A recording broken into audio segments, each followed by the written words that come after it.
Okay, rise on the list, like we said, Professor Adeniyi finally joins us. Absolutely. And Prof, let's start with the biggest story, that is hitting the polity right now. Is former President Obasanjo's letter, and it's used very strong words,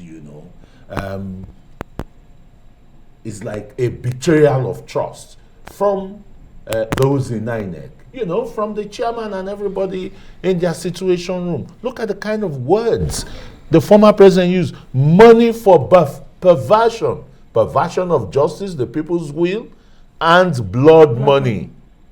Those are terrible words to use. Yeah, Prof? Well, I think the moments are charged. The moment is very tense, and of course, you do not expect people who are disenchanted, who are probably not happy, not to ventilate, through bearing their minds. And of course, typically Obasanjo will always talk. Apart from issuing statement, he made a broadcast reminiscence of his days when he was in power. But again, you will have expected that because of his level, a respected elder international statesman, there are some words you probably wouldn't want to hear him use, because respected as he is, there are some things that border on assumptions, that need to be proven, to be proved before conclusions can be drawn.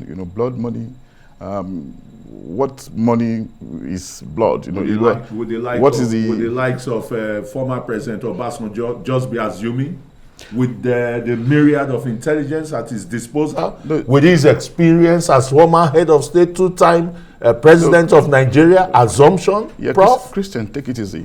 Blood money, Obasanjo, despite all his status, his pedigree, he remains a human being, okay? He's still vulnerable to anger, still vulnerable to partisanship once in a while. And this does not detract from his status, his achievement, as the case could be. But the point I was making is that, assumptions remain assumptions. Some of these things will still have to be proved before we can be definitive. And that's the point I'm making. But it doesn't take away the concern that he's letting out. Those concerns are legitimate. We have had party agents also made those express themselves today, by leaving the collation center. These are legitimate processes as long as it doesn't degenerate into violence. But the point we also have to make is that, look at all the major contestants, for instance. Peter Obi, Peter Obi has contributed a lot into the development of this country, particularly through the judiciary. He's recorded to have broadened, expanded our jurisprudence by being the first person that went to court, and created the ground for the beginning of off-season elections, because several times he went to court in Anambra, and that's why we have Peter Obi that we have today, as a two-time governor, a reputable politician, and an outstanding, a person who has contributed into the deepening of our democracy, the evolution of our democracy.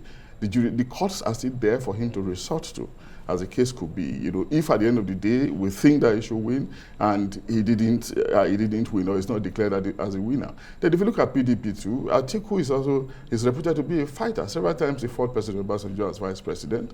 Obasanjo will probably have eased him out as vice president, but of course he was reminded through the instrumentality of the Supreme Court that, look, you came here on a joint ticket, and of course he remains with you until the end of after 4 years. Not over. So the point I'm making is this. Atiku, as a flag bearer of PDP, can also has a channel to pursue his cause. But the important point we should take in the immediate circumstance is the fact that, Obasanjo also alluded to it, that INEC can embark on a remedy in the meantime.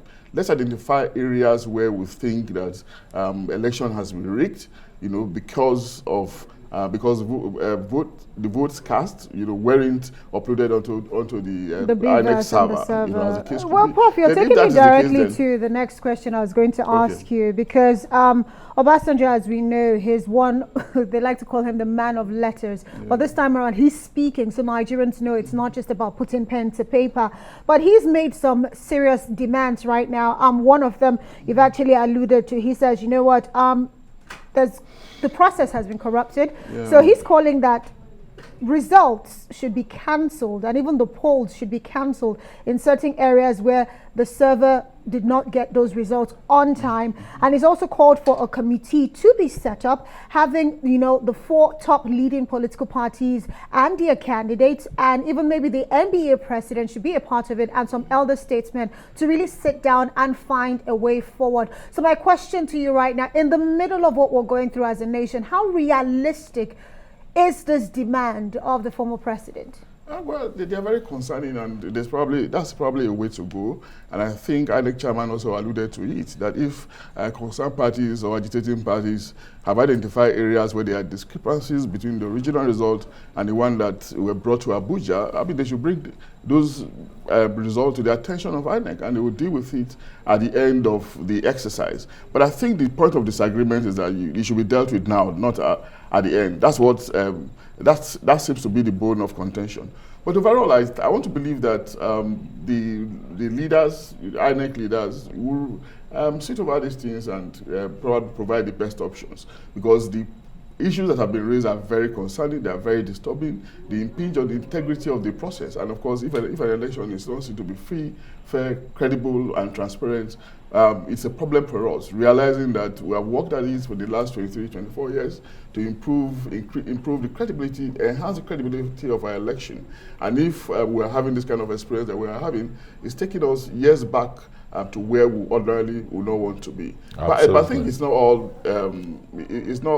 damning yet. There are still points of resolution, and that's the most important thing. Instead of points of revolution, where points of resolution, where can we find it now in the middle of what he's demanding, as well as he's re-echoing what a lot of these political parties have been saying all day. So where is that point of resolution that you're alluding to? The chairman said he's going to address us tomorrow on IRF. Okay, and we don't know what is in the bag yet. It's probably going to be speaking to all that. And maybe, we don't know, we might decide to suspend it from then on or conclude the election, as the case could be. Whatever he says, I think we can now take issues further. All right, Professor Abiodun Adeniyi, Arise analyst and Deputy Dean, Faculty of Arts, Bayes University. Thanks so very much.